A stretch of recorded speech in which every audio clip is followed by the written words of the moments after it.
pemimpin puja bakti yang saya hormati, para umat, para upasaka dan upasika yang hadir dalam puja bakti pada Minggu tanggal 29 Oktober pada kesempatan ini.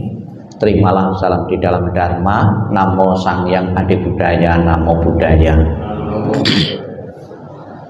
Pada kesempatan pagi ini saya akan menjelaskan tentang pentingnya menjaga kesehatan. Kesehatan di sini dalam cakupan yang lebih luas, yaitu bukan saja kesehatan jasmani, sebab banyak juga orang yang bisa terganggu kesehatannya dalam bidang rohani atau batinnya. Akan saya jelaskan dan akan saya gunakan untuk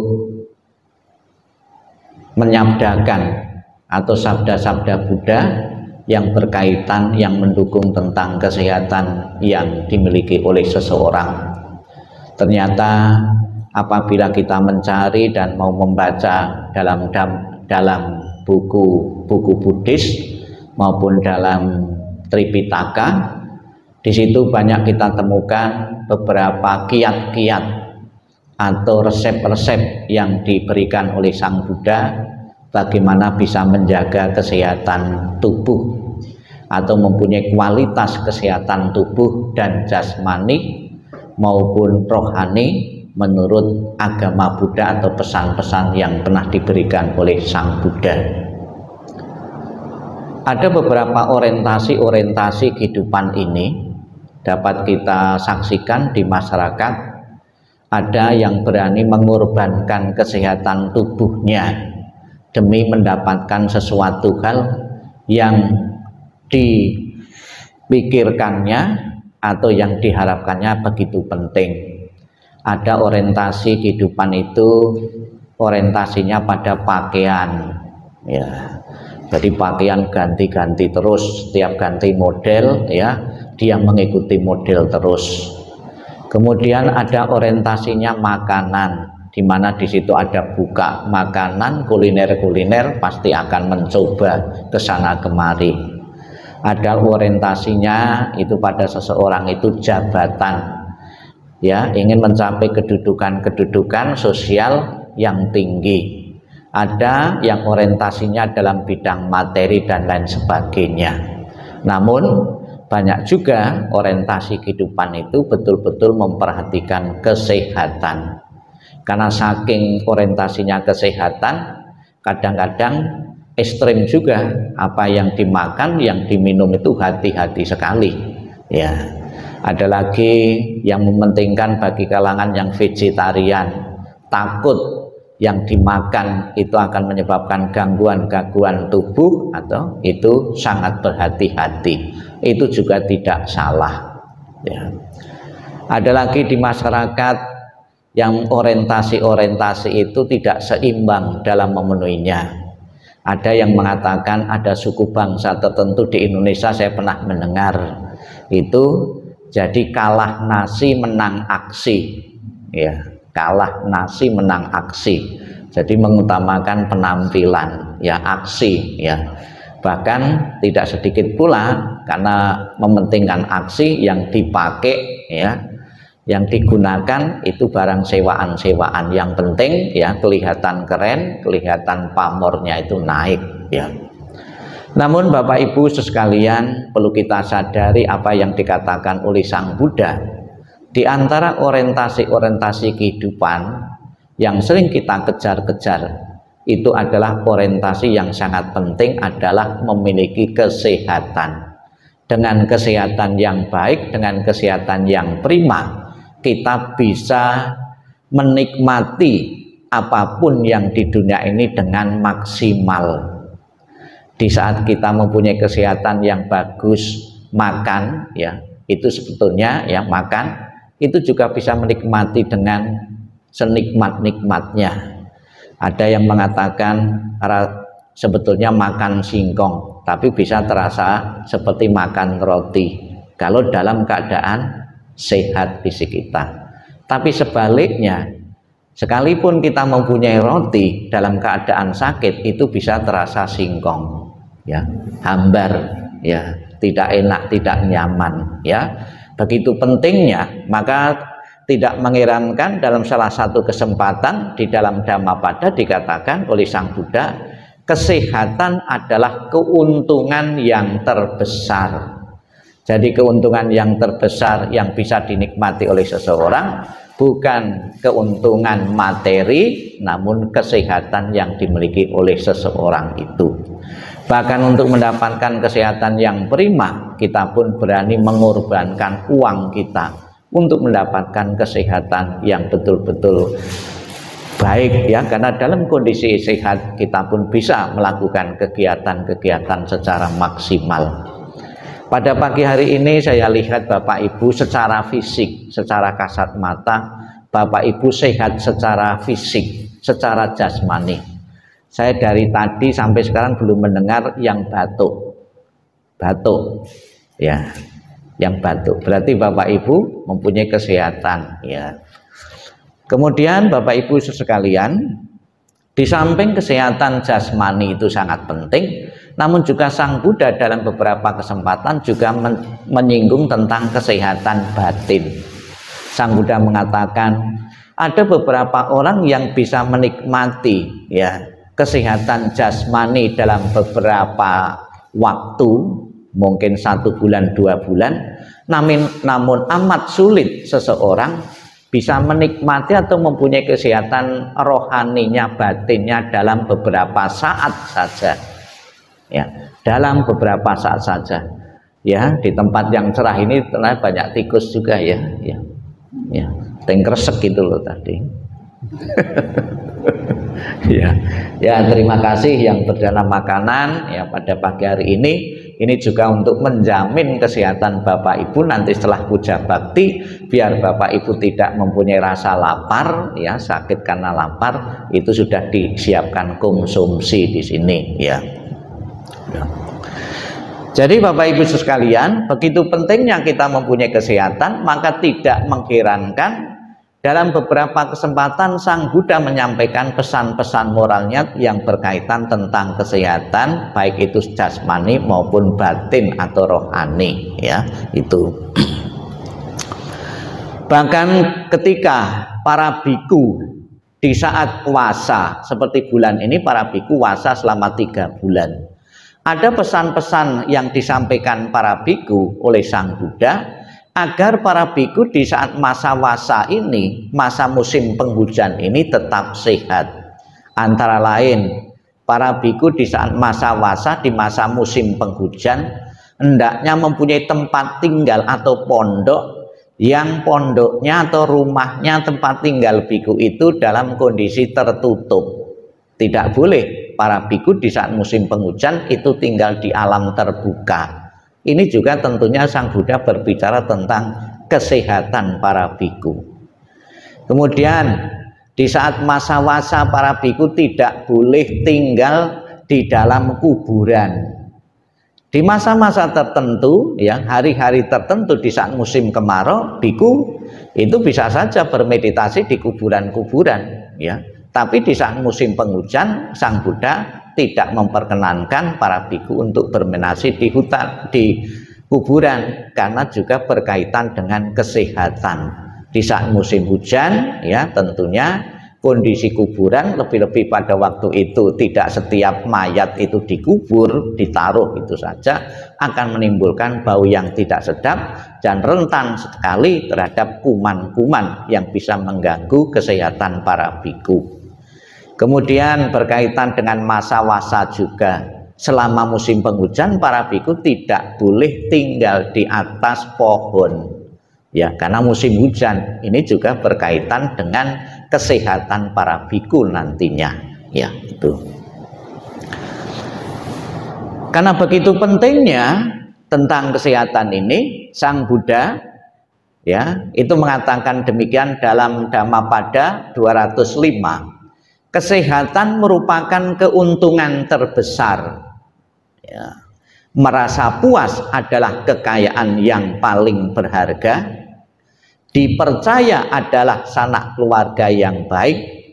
Nibbana adalah kebahagiaan yang tertinggi. merasa puas. Ya. Kalau orang tidak pernah merasa puas, tidak akan bahagia. Bahkan dikatakan oleh Sang Buddha merupakan kekayaan yang paling berharga.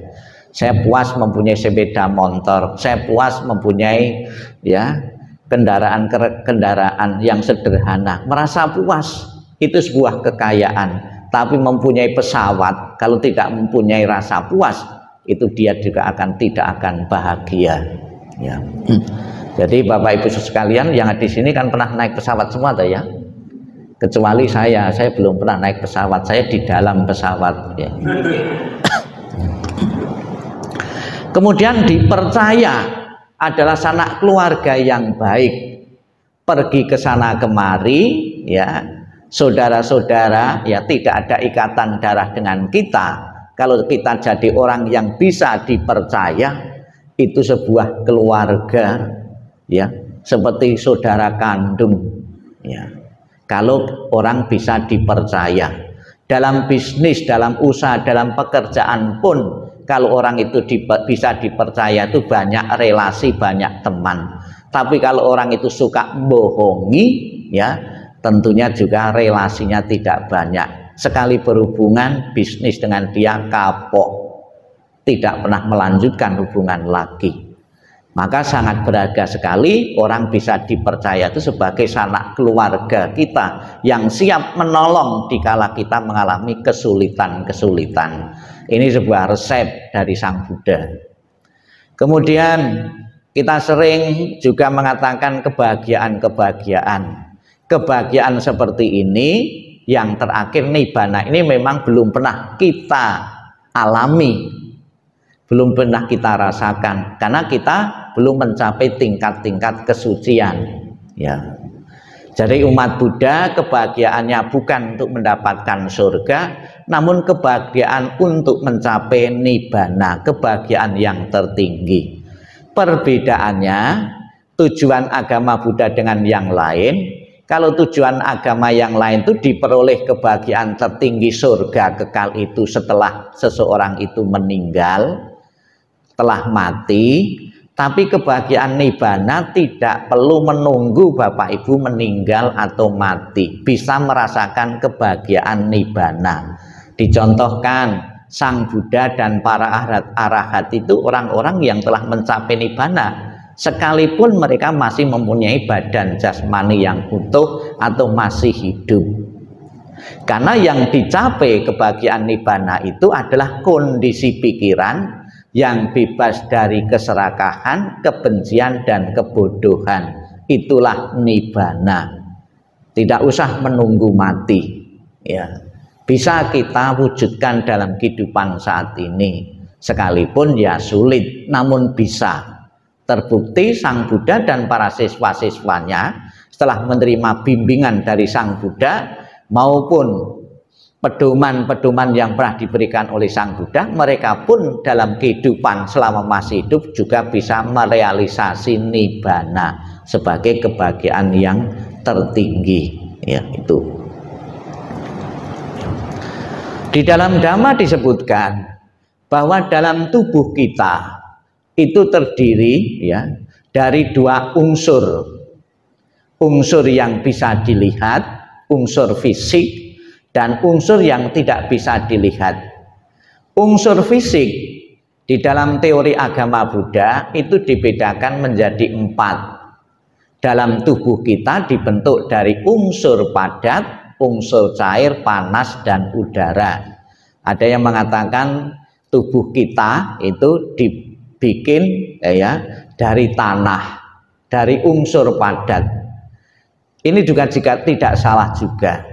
Maka saya sering melayani para umat kalau dikremasi. Saya sering menjelaskan sebelum dikremasi, dengan dikremasinya seseorang itu mudah mengembalikan unsur-unsur pembentuk jasmani manusia ke alam semesta jauh lebih mudah.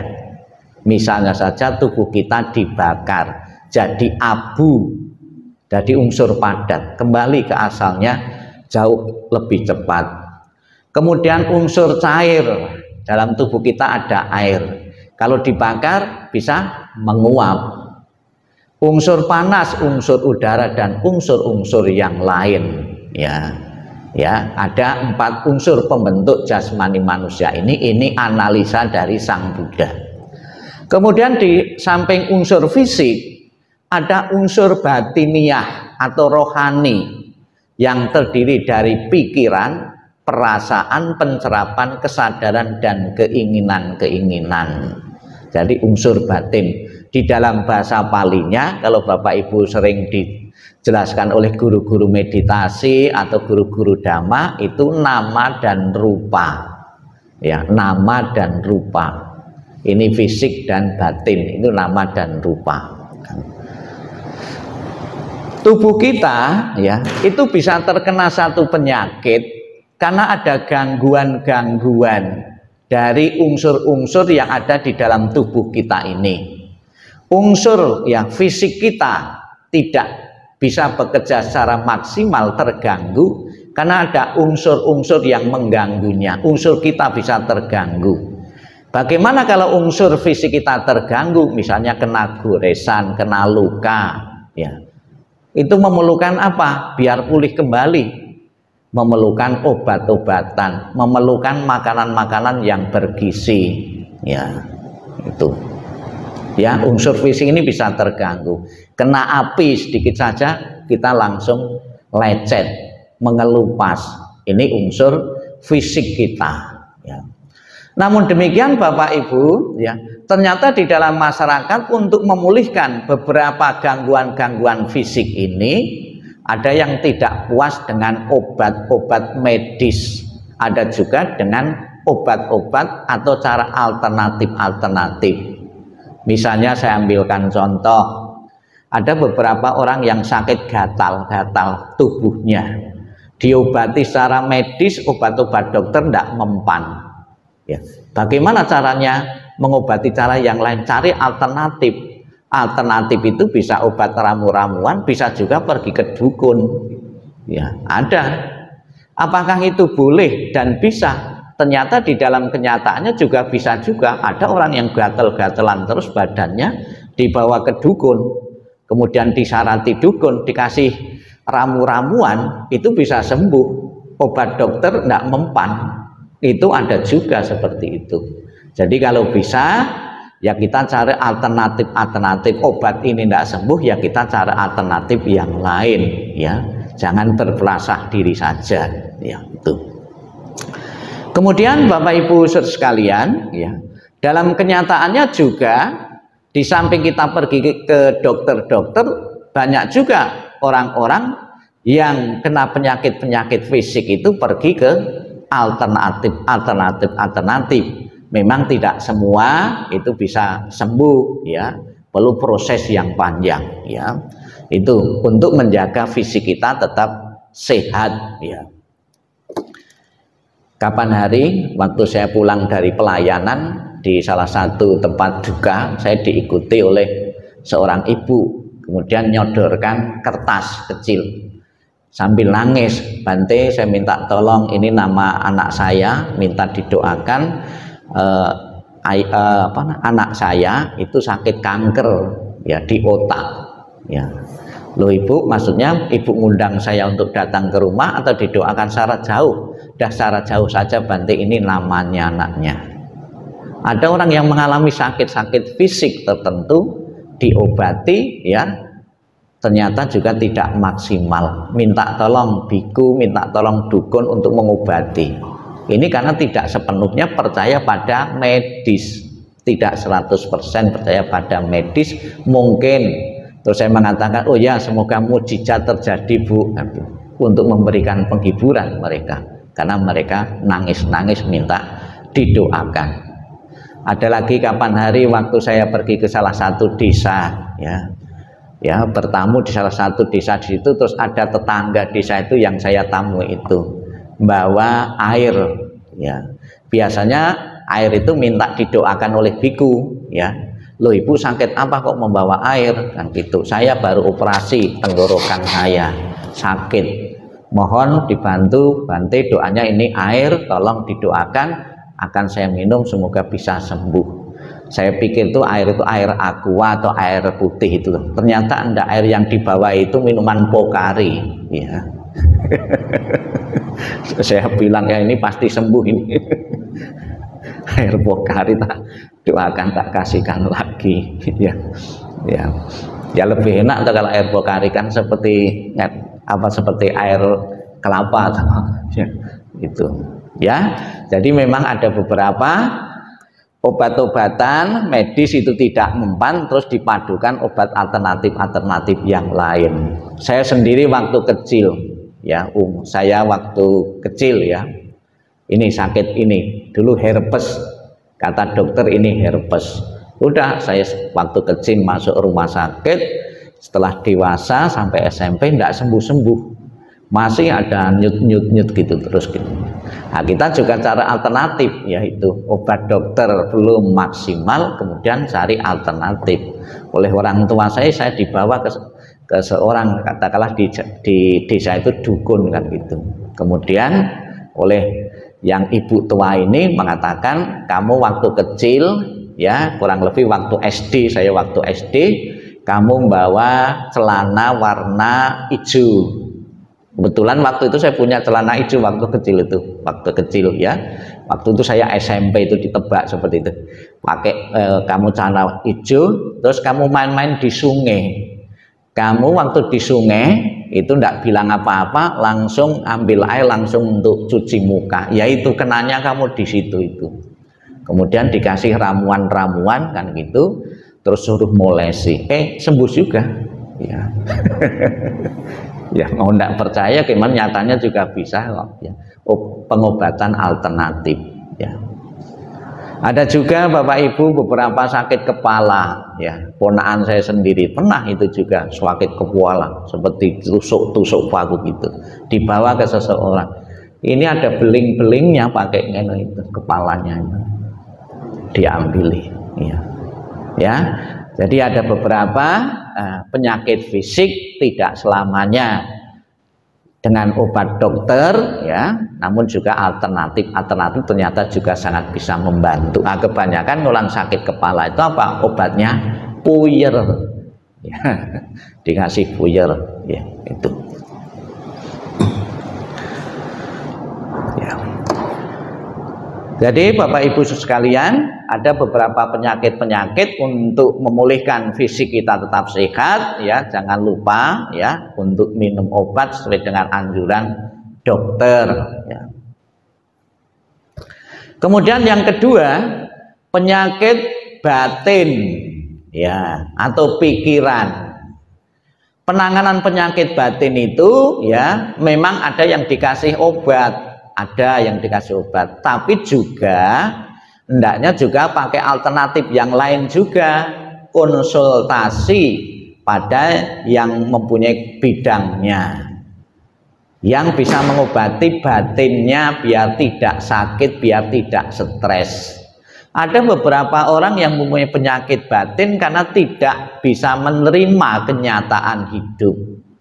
Dicontohkan oleh di zaman Sang Buddha, ada dua orang ibu, ya, dua orang ibu ini mempunyai sakit, ya, tidak bisa menerima kenyataan. Yang pertama itu patacara. Patacara ini mempunyai suami, mempunyai dua anak. Ketika patacara ini pergi di salah satu tempat, suaminya dipatok ular berbisa, meninggal. Dia menderita, dia stres, tidak mempunyai suami lagi, harus nanggung dua anak. Dalam keadaan sakit, ya, dalam keadaan putus asa, dia harus menyeberangi sungai. Yang satu anaknya ditinggal, yang satu dibawa digendong, ya. Kedua-duanya, yang satu hanyut, yang satu dibawa oleh burung elang. Dia tidak mempunyai siapa-siapa lagi. Dia stres berat, tidak bisa menerima kenyataan hidup ini. Dalam seorang diri dia pulang ke rumah orang tuanya, ke kampungnya. Di tengah perjalanan ketemu orang, mendapat kabar kalau saudara-saudaranya, orang tuanya juga baru meninggal. Ya. belum pernah ya, selain tata cara dalam kehidupan ini orang mengalami seperti ini. Ya mungkin sekarang terjadi juga di Gaza, di Palestina, di Israel, kemungkinan juga ada seperti saat ini, ditinggal mati oleh ibunya, oleh ayahnya karena kena bom, ya gitu. Dia stres berat tata cara ini, stres berat. Bagaimana mengobatinya? Ditemukan oleh Sang Buddha.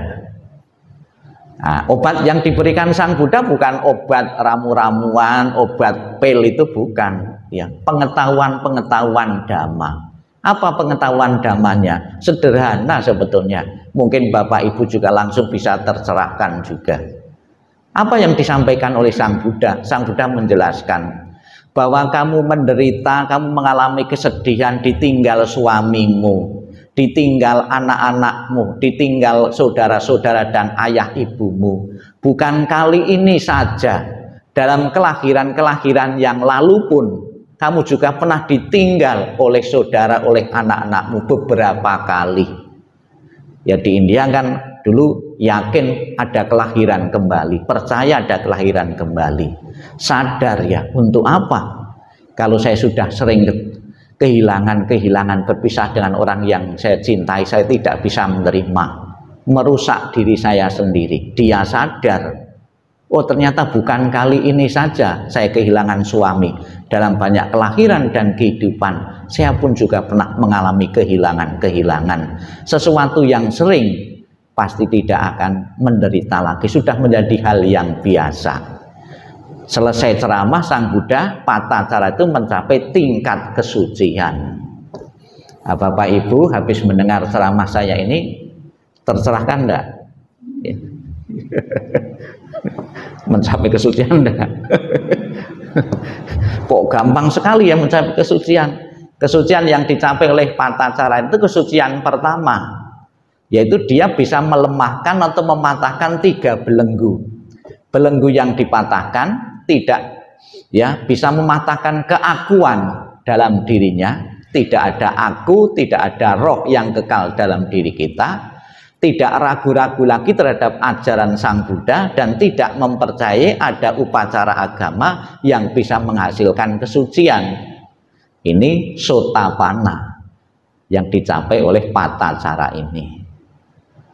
Sekali diceramai langsung mencapai kesucian. Kalau kita mungkin puluhan kali, ratusan kali, sulit ya. Ini yang ditulis dalam kitab suci. Biasanya gaya kitab suci itu gaya bahasa hiperbola, ya, dilebih-lebihkan juga untuk memberi semangat orang ya biar mau belajar. Ya. Ini cerita Pacacara. Kemudian yang kedua, kisah Gotami. Kisah Gotami ini cerita terkenal juga. Kehilangan anak tunggalnya, anak satu-satunya. Bisa kita bayangkan, seorang ibu mempunyai anak tunggal mati, stres berat, tidak bisa menerima. Dia membawa anaknya ke sana kemari untuk mencari obat yang sekiranya bisa menghidupkan kembali anaknya ini. Kemudian ketemu Sang Buddha, saya mau menghidupkan anakmu dengan satu syarat, kamu pakai biji lada yang berasal dari keluarga yang belum pernah ada meninggal, ada anggota keluarga yang mati di situ. Semangat sekali, temu ya, dikasih resep oleh Sang Buddha ini ya, biji lada ya, merica ya, dari keluarga yang belum pernah ya ada kematian di situ. Semangat sekali ke sana kemari, dapat biji ladanya. Mungkin karena semua keluarga kan mungkin punya atau dapat, tapi ketika ditanya pernah ada kematian di keluargamu? Pernah ya. Ada cerita bahwa kenapa Sang Buddha kok memberi syarat biji lada. Ada kemungkinan, ada buku yang menulis itu bukan kebetulan, enggak. Mungkin di India sana biji lada itu bisa menghidupkan orang yang mati suri, katakanlah gitu. Jadi kenapa kok kamu harus cari misalnya biji jagung atau biji kacang? Ya, ternyata biji lada yang dipilih ini. Ya, ternyata dapat biji ladanya. Tapi ketika bertanya, apakah ada kematian? Ada. Dia menyadarkan dirinya, oh ternyata ditinggal kematian orang-orang yang dicintai bukan saja terjadi pada diriku. Ditinggal kematian ternyata bukan saja terjadi pada diriku.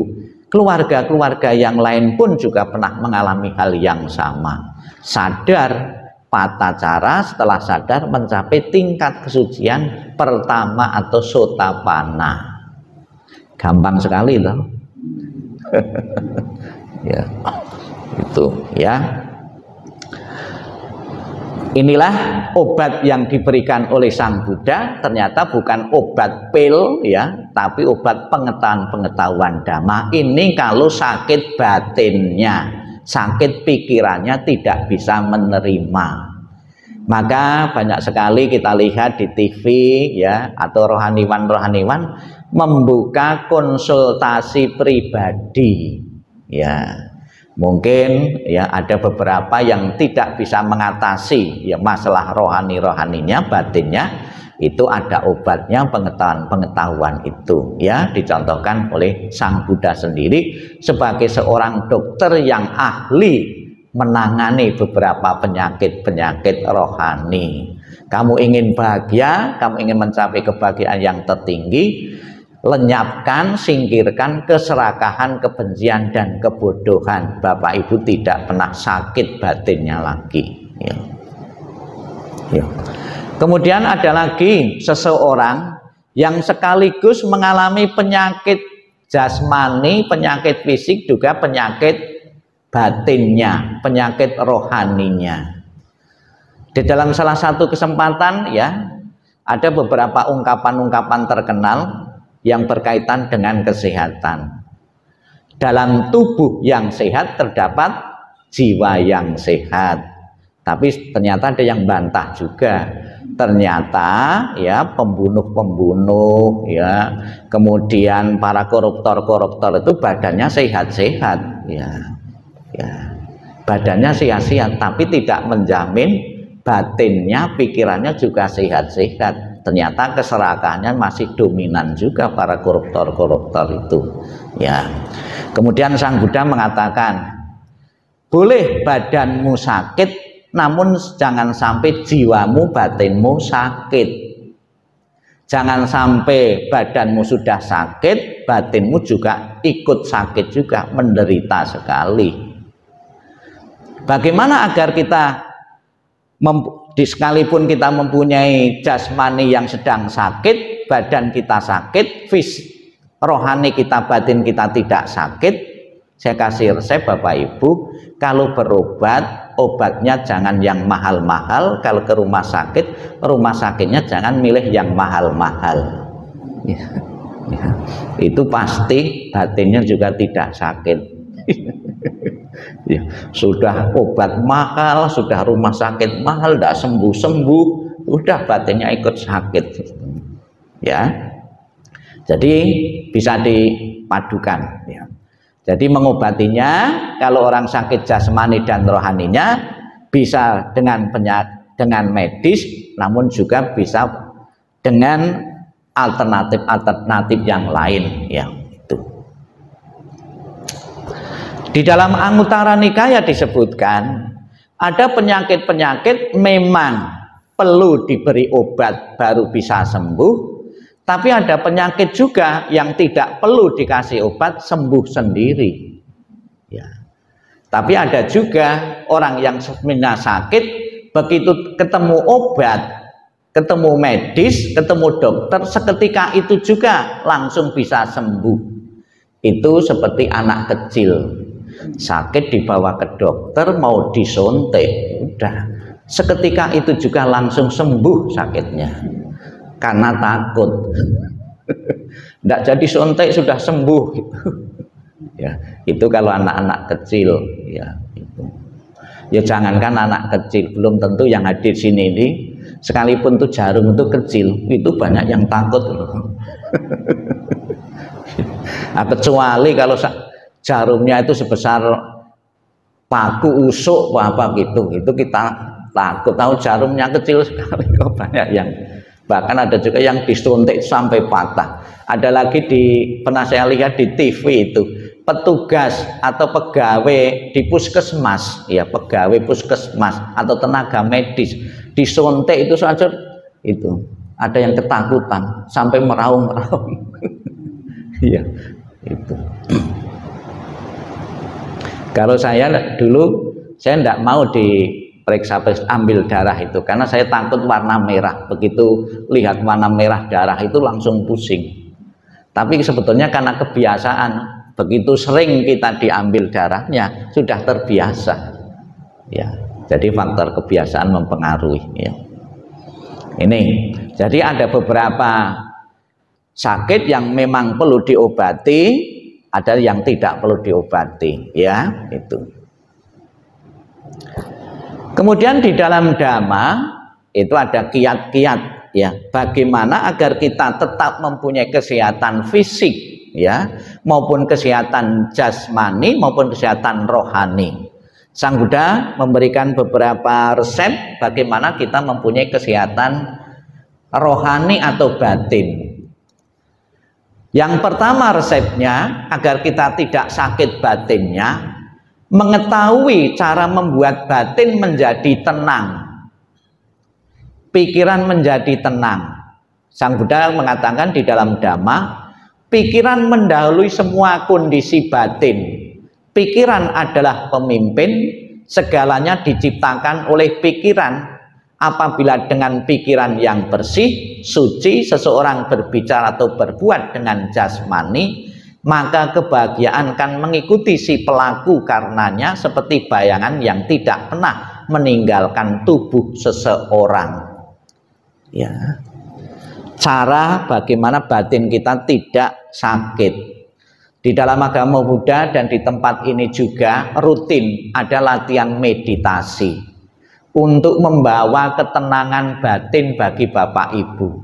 Tapi tidak sedikit pula, ya, orang meditasi itu penyakitnya itu bosan, jenuh, ya. Kebanyakan yang saya lihat dari dulu sampai sekarang, kalau ada latihan meditasi itu jumlah yang hadir itu dari banyak menjadi sedikit. Bahkan tinggal pelatihnya saja juga kadang-kadang, tinggal pembimbingnya juga. Ya, itu kalau latihan meditasi dari banyak menjadi sedikit. Tapi kalau puja bakti atau kegiatan-kegiatan yang lain dari sedikit menjadi banyak. Ya. Itu. Sehingga ada beberapa biku-biku yang mencari kiat-kiat bagaimana yang hadir itu tetap ya ajeg, bahkan bisa meningkat. Diselingi di saat meditasi dijelaskan, dikait-kaitkan dengan kesehatan fisik, kegiatan jasmani. Itu jauh lebih menarik. Karena ada anggapan juga image kalau meditasi untuk manfaat kehidupan yang akan datang setelah mati. Ya, ada juga image seperti itu. Maka sering dibumboni dengan penjelasan-penjelasan yang ada kaitannya dengan kesehatan yang bisa dinikmati dalam kehidupan saat ini. Ya, betul. Jadi menjaga batin menjadi tenang, salah satu resep yang digunakan oleh Sang Buddha yaitu dengan bermeditasi. Ya. Kemudian yang kedua, agar kita mempunyai kesehatan yang baik juga, mengetahui barang yang dibutuhkan. Tidak sedikit ya orang itu termakan promo dan iklan atau ya promo-promo yang murah-murah kan gitu. Lebih-lebih sekarang dalam beberapa menit saja sudah jutaan uang kita melayang. pesan lewat internet itu saja. Ya. Padahal barang yang kita beli ya dulu belum kita pakai, belum kita manfaatkan, kita tergiur termakan oleh promo-promo. Ya. Ini akibatnya numpuk, punya barang uangnya habis, menderita. Barang yang sudah terlanjur kita beli, kita uangkan lagi tidak mudah, tidak gampang, bahkan harganya sudah turun. Ya, itu. Jadi harus selektif dalam memilih barang-barang yang kita beli. Ya. Itu resep yang pertama. Yang kedua, kemudian yang kedua, agar kita mempunyai kesehatan fisik, mengendalikan makanan. Tidak gampang. Jangan dikira kalau orang sudah punya penyakit itu terus betul-betul bisa mengendalikan makanan. Ya kalau pas tidak ada bisa saja. Nah, coba kalau pas ada, dibawa temannya atau di tempat-tempat kuliner, mau menolak sesuatu yang menjadi hobi kita itu tidak gampang. Ya jangankan umat awam, biku pun juga bisa juga. Saya tuh sukanya makanan lodeh. Begitu makanan lodeh pasti nasinya tuh nambah. Padahal lodeh itu kan bahaya, santan-santan, ya, gitu. Ya, bisa bahaya. Yang manis-manis, ya itu banyak sekali. Ya, sudah divonis kamu kena kencing manis atau diabetes. Ya, ya di saat di hadapan dokter kita iya, belum tentu nanti di saat ketemu makanan yang enak itu selera kita nurut. Ya. Kemudian di samping mengendalikan makanan, yang dihisap rokok itu juga banyak yang tidak bisa, gagal. Berani mengorbankan kesehatan demi nikmat sesaat. Ya, orang tidak bisa mengendalikan makanan. Ya. Ini contohnya donat itu kan manis ya. Ya, donat itu kelemahannya yang di tengah itu tidak bisa dimakan. Ya, karena lubang. Ya. Ya. Kemudian yang keempat resepnya ini bisa mengatur waktu. Ya, di mana kita harus bekerja, di mana kita harus istirahat, berapa lama kita bekerja, berapa lama kita beristirahat. Kalau di luar batas, terlalu banyak bekerja terfusir, kita juga cepat sakit. Kurang bekerja kita juga tidak punya uang. Ya, jadi betul-betul bisa mengatur waktu. Ya. Kemudian yang kelima, mengendalikan panca indera. Kita bisa saja, gampang saja ketika menasihati anak-anak kita. Tapi belum tentu setelah menasihati anak-anak kita pergi sekolah, di rumah ibunya atau bapaknya main HP sendiri. Ya. Pernah mengalami? Kan gampang memberi nasihat daripada memberi nasihat untuk diri kita sendiri. Ya. Buka YouTube, buka TikTok itu udah luar biasa gangguannya itu. Seharian gitu mata kita itu. Ya, tapi kalau baca hal-hal yang dhamma, itu baca satu lembar saja sudah capek. Tapi kalau lihat TikTok, wah dan luar biasa gangguannya. Ya. Kemudian anak-anak kalau sudah ketemu di permainan-permainan ini seharian itu bertahan, tapi untuk belajar 1 jam 2 jam itu belum tentu. Kemudian yang hobi sinetron, ya berjam-jam di depan TV, ya. Tapi untuk kebaktian di sini 1 jam saja sudah banyak yang ngulet. Ya, mengendalikan diri. Jadi ada beberapa resep bagaimana kita tetap memiliki kesehatan rohani, kesehatan batin, dan kesehatan jasmani.